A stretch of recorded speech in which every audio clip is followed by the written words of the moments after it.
Hello sir, welcome back. I am Govinda sir. आज हम लोग डिस्कस करने वाले हैं अनुबद्ध फोकस, है ना, जिसको अंग्रेजी में बोलते हैं कंजुगेट फोकस, है ना। चलिए समझते हैं अनुबद्ध फोकस क्या होता है। जैसे मान लीजिए ये अवतल दर्पण है, जानते हैं अवतल दर्पण का वैसा दर्पण जिसकी परावर्तक सतह धंसा हुआ और उभरे हुए भाग पर कलाई किया गया, तो उससे क्या बोलते हैं, अवतल दर्पण। ये अवतल दर्पण का ध्रुव क्या P है, ये मुख्य फोकस F है, ये वक्रता केंद्र क्या C है। हम क्या करें, एक वस्तु को अनंत और वक्रता केंद्र C के बीच रख रहे हैं। हम जानते हैं एक वस्तु से बहुत सारे किरण निकलती है, इस वस्तु का नाम रख लेते हैं AB। हम जानते हैं एक वस्तु से बहुत सारे किरण निकलते हैं, लेकिन मात्र 2 किरण निकालेंगे। हम जानते हैं यदि कोई प्रकाश की किरण प्रधान अक्ष समानांतर किसी अवतल दर्पण पर आपतित होती है तो परावर्तन के बाद हमेशा ये मुख्य फोकस F से होकर ही जाती है। ये परावर्तन के बाद हमेशा मुख्य फोकस F से होकर ही जाती है। दूसरा जानते हैं कि यदि कोई प्रकाश की किरण वक्रता के अंदर C से होकर जाती है तो दर्पण से टकराने के बाद पुनः इसी दिशा वापस चली जाती है। देखिए दोनों एक दूसरे कट कहाँ कर रहा है, यहाँ कट कर रहा है, तो इसका इमेज क्या बन रहा है, A' B' बन रहा है। तो देखिए आपसे कोई पूछता है अनुबद्ध फोकस क्या है, तो अनुबद्ध फोकस का डेफिनेशन ऐसा देंगे, किसी गोलीय दर्पण में किसी वस्तु को प्रधान अक्ष से किसी एक बिंदु पर रखने पर, जैसे मान लीजिए प्रधान अक्ष किसी एक बिंदु कौन सा A बिंदु पर यहाँ पर रखे हैं, तो उसका इमेज प्रधान अक्ष से किसी दूसरे बिंदु पर बनता है। उन दोनों बिंदु को ही क्या बोलते हैं, अनुबद्ध फोकस बोलते हैं। यानी ऐसे डेफिनेशन बोलेंगे, किसी गोलीय दर्पण में किसी वस्तु को प्रधान अक्ष के किसी एक बिंदु पर रखने पर उसका प्रतिबिंब प्रधान अक्ष से किसी दूसरे बिंदु पर बनता है और इन दोनों बिंदु को ही क्या बोलते हैं, अनुबद्ध फोकस बोलते हैं। जैसे चित्र में A' क्या है, अनुबद्ध फोकस है। तो अनुबद्ध फोकस का डेफिनेशन कैसे बोलेंगे, यदि किसी गोलीय दर्पण में प्रधान अक्ष पर किसी एक वस्तु को रखने पर, किसी एक बिंदु पर मतलब क्या, उस वस्तु को रखने पर उस वस्तु का प्रतिबिंब प्रधान अक्ष से किसी दूसरे बिंदु पर बनता है और उस इन दोनों बिंदु को ही क्या बोलते हैं, अनुबद्ध फोकस बोलते हैं ना। चलिए अब नेक्स्ट पढ़ने वाले हैं क्या, आवर्धन। आवर्धन को अंग्रेजी में बोलते हैं मैग्निफिकेशन। मैग्निफिकेशन। देखिए आपसे कोई पूछता बताइए आवर्धन क्या है, तो आवर्धन का डेफिनेशन ये होता है, प्रतिबिंब की ऊंचाई और वस्तु की ऊंचाई के अनुपात को आवर्धन कहते हैं। यानी आवर्धन का डेफिनेशन ये है, प्रतिबिंब की ऊंचाई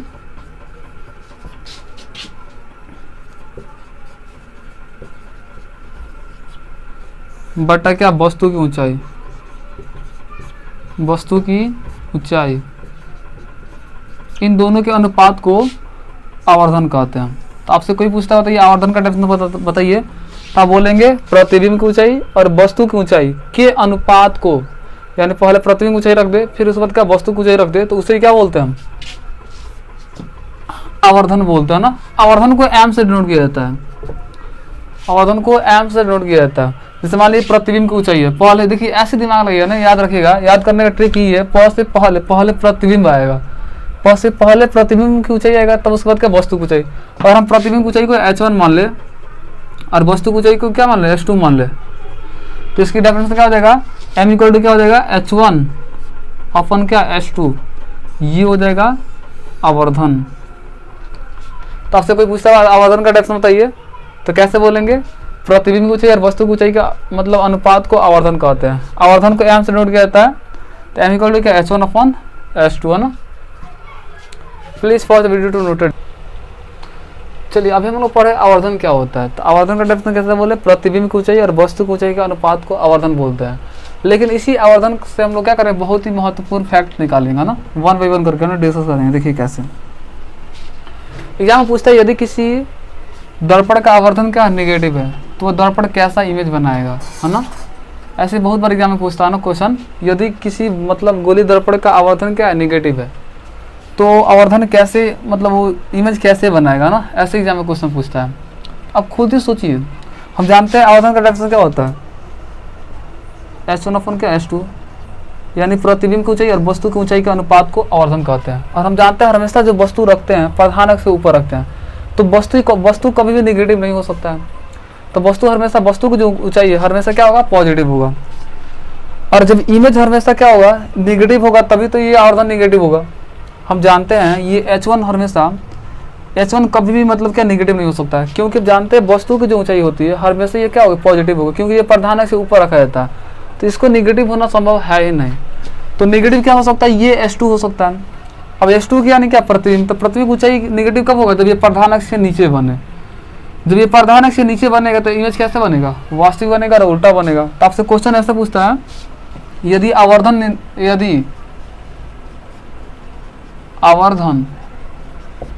ऋणात्मक हो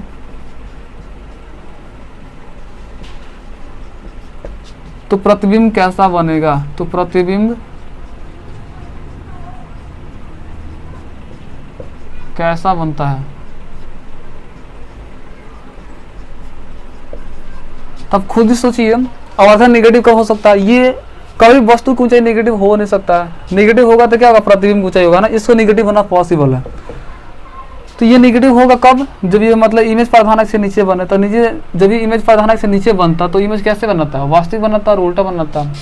इमेज कैसे बनेगा, आंसर लिखेंगे क्या, वास्तविक कमा उल्टा।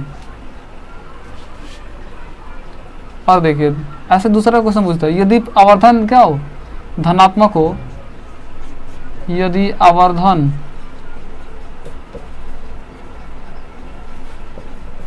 धनात्मक हो तो प्रतिबिंब कैसा बनता है।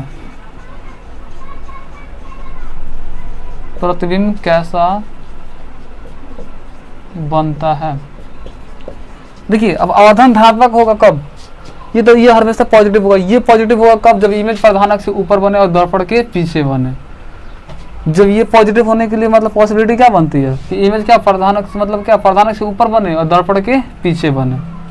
अब खुद ही सोचिए, दर्पण के पीछे और प्रधानक से ऊपर इमेज कब किस दर्पण में बनता है, ये अवतल में बनता है। कब, जब वस्तु को दर्पण के ध्रुव P और मुख्य फोकस F के पीछे रखा था तो दर्पण के पीछे ऊपर बनता है। तो ये जब ऊपर बनता है तो इमेज कैसे बनाता है, आभासी बनाता है या सीधा बनाता है। और यह उत्तल दर्पण में हमेशा क्या होती है, वस्तु जो इमेज होता है दर्पण के पीछे ही बनता है और वो क्या प्रधानक से ऊपर बनता है। तो इमेज कैसे बनाता है, क्योंकि आप खुद ही सोचिए ये दोनों आवर्धन पॉजिटिव कब आएगा, ये तो हमेशा पॉजिटिव हो, इसको तो मतलब कोई दिक्कत नहीं है। लेकिन ये पॉजिटिव कब बनता है, जब इमेज प्रधानक से ऊपर बने। और हम जानते हैं इमेज जब प्रधानक से ऊपर बने तो इमेज कैसा बनाता है, वो आभासी बनाता है। आभासी को काल्पनिक भी बोलता है ना, आभासी यानी काल्पनिक। और कैसा बनाता है, सीधा बनाता है। आभासी बनाता है और क्या सीधा बनाता है। वो बोलेगा प्रतिबिंब कैसा बनता है, यानी आभासी बनता है, यानी काल्पनिक बनता है और सीधा बनता है। अब से ऐसे भी क्वेश्चन पूछ सकता है, यदि किसी मतलब गोलीय दर्पण की आवर्धन क्या नेगेटिव है तो वो दर्पण कौन सा हो सकता है। तो वो दर्पण कौन सा होगा, हमेशा वो दर्पण कौन सा हो सकता है, हमेशा वो अवतल दर्पण ही होगा।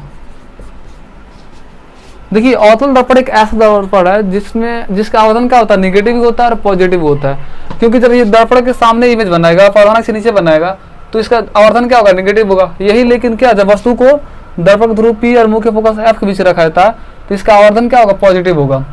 क्योंकि ये प्रधानक से ऊपर इमेज बनाएगा, दर्पण के पीछे बनाएगा, तो ये इसका आवर्धन क्या होता है, अवतल दर्पण का आवर्धन नेगेटिव भी होता है और पॉजिटिव भी होता है। तो तीसरा नोट हमको ये मिल रहा है, अवतल दर्पण का आवर्धन ऋणात्मक भी होता है, ऋणात्मक एवं धनात्मक दोनों प्रकार का होता है।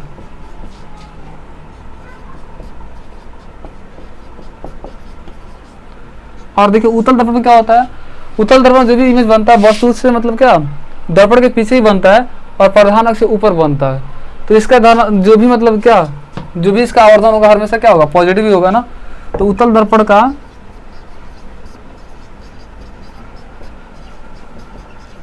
दर्पण का आवर्धन हमेशा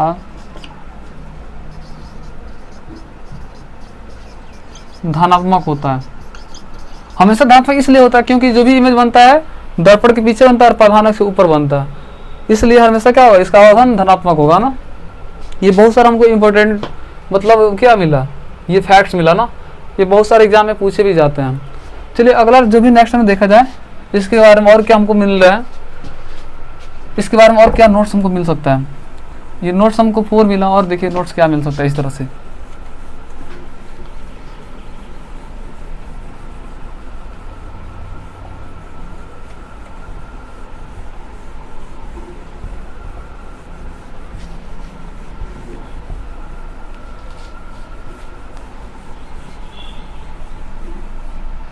देखिए अगला ऐसे एग्जाम में और ऐसे पूछता है क्या नोट्स,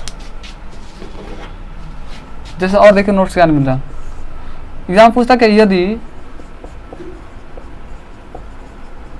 आवर्धन का मान, यदि आवर्धन का मान 1 से बड़ा है तो प्रतिबिंब कैसा होगा,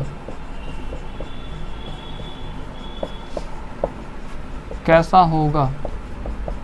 अब खुद ही सोचिए आवर्धन का मान 1 से बड़ा कब आएगा। जैसे मान लीजिए ये वस्तु की हाइट हम मान लिए 1 मान लिए, और प्रतिबिंब की जो हाइट मान लिए उसको कितना 2 मान लिए, तो हम जानते हैं आवर्धन का डेफिनेशन क्या बोलता है, प्रतिबिंब की ऊंचाई और वस्तु की ऊंचाई के अनुपात को आवर्धन कहा होता है। तो प्रतिबिंब की ऊंचाई कितना है 2, और आवर्धन देखिए वस्तु की ऊंचाई कितना 1। हम लोग जानते हैं ना आवर्धन क्या होता है, प्रतिबिंब की ऊंचाई और वस्तु की ऊंचाई के अनुपात को आवर्धन कहा होता है। तो प्रतिबिंब की ऊंचाई कितना 2 और वस्तु की ऊंचाई कितना 1।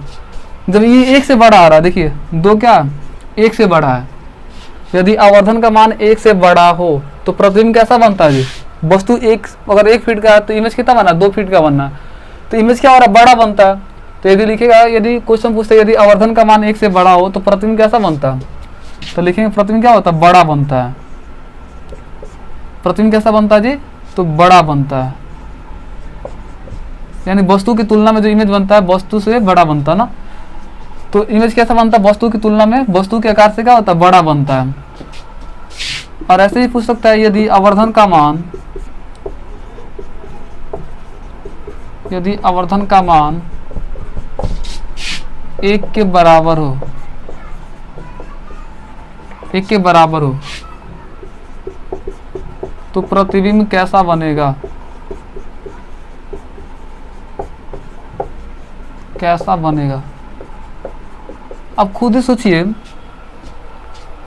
जब आवर्धन का मान 1 के बराबर हो, जैसे मान लीजिए वस्तु भी 1 फीट का हो और उसका जो इमेज भी बने वो भी 1 फीट का हो, तभी तो कट के 1 आएंगे। तो वही बोले यदि आवर्धन का मान 1 के बराबर हो तो प्रतिबिंब कैसा बनेगा। जब ये दोनों इक्वल होंगे तो यानी इमेज जो बनेगा वस्तु के आकार के बराबर ही बनेगा, है ना। तो यानी जब पूछता, जब यदि क्वेश्चन पूछता है यदि आवर्धन का मान 1 के बराबर हो तो प्रतिबिंब कैसा होगा, यानी वस्तु के आकार के बराबर होगा, क्योंकि वस्तु अगर 1 फीट का तो इमेज भी 1 फीट का बनेगा, तभी तो बराबर होगा, 1 के बराबर होगा, यानी दोनों जब इक्वल होंगे तभी, है ना। तो ये वस्तु के आकार के बराबर बनेगा, वस्तु के आकार के बराबर प्रतिबिंब बनेगा। लेकिन इसमें क्या हो रहा है, वस्तु के आकार से बड़ा बन रहा था और इसमें वस्तु के आकार के बराबर बन रहा है। चलिए नेक्स्ट देखा जाए 7 नोट्स क्या मिल रहा है ना। पर मान लीजिए आवर्धन का मान 1 से कम हो,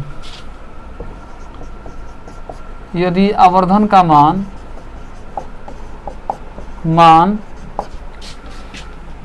1 से कम हो तो प्रतिबिंब कैसा बनेगा, तो प्रतिबिंब कैसा बनेगा। देखिए जैसे मान लीजिए यहाँ पर लिए हैं, देखिए क्या, जैसे लिए वस्तु को चाहिए कितना 2 ले लिए, जो उसके इमेज बना कितना 1 फीट का बन गया। तो यदि बोला आवर्धन का मान क्या हो, यदि आवर्धन का मान 1 से कम हो तो प्रतिबिंब कैसे बनेगा।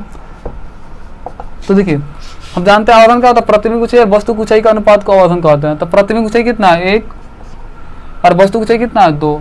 देखिए इसकी वैल्यू 1/2 क्या है, 1 से कम है, यानी हाफ है ना, 1 से कम है। जब 1 से कम है तो ये देखिए वस्तु 2 फीट का, तो इमेज कितना बना 1 फीट का बना, यानी वस्तु के आकार से क्या छोटा बना। तो यहाँ पर लिखेंगे क्वेश्चन कैसा पूछ रहा है, यदि आवर्धन का मान 1 से कम हो तो प्रतिबिंब कैसा बनेगा। तो देखिए वस्तु की तुलना में क्या है प्रतिबिंब छोटा बन रहा है, तभी तो आवर्धन का मान 1 से कम आ रहा है। 1 से कम यानी 1/2 है, 1/2 मतलब हाफ, आधा। तो ये क्या है वस्तु के आकार से छोटा बन रहा है ना। तो लिखेंगे वस्तु के आकार से, वस्तु के आकार से छोटा प्रतिबिंब बनता है, छोटा प्रतिबिंब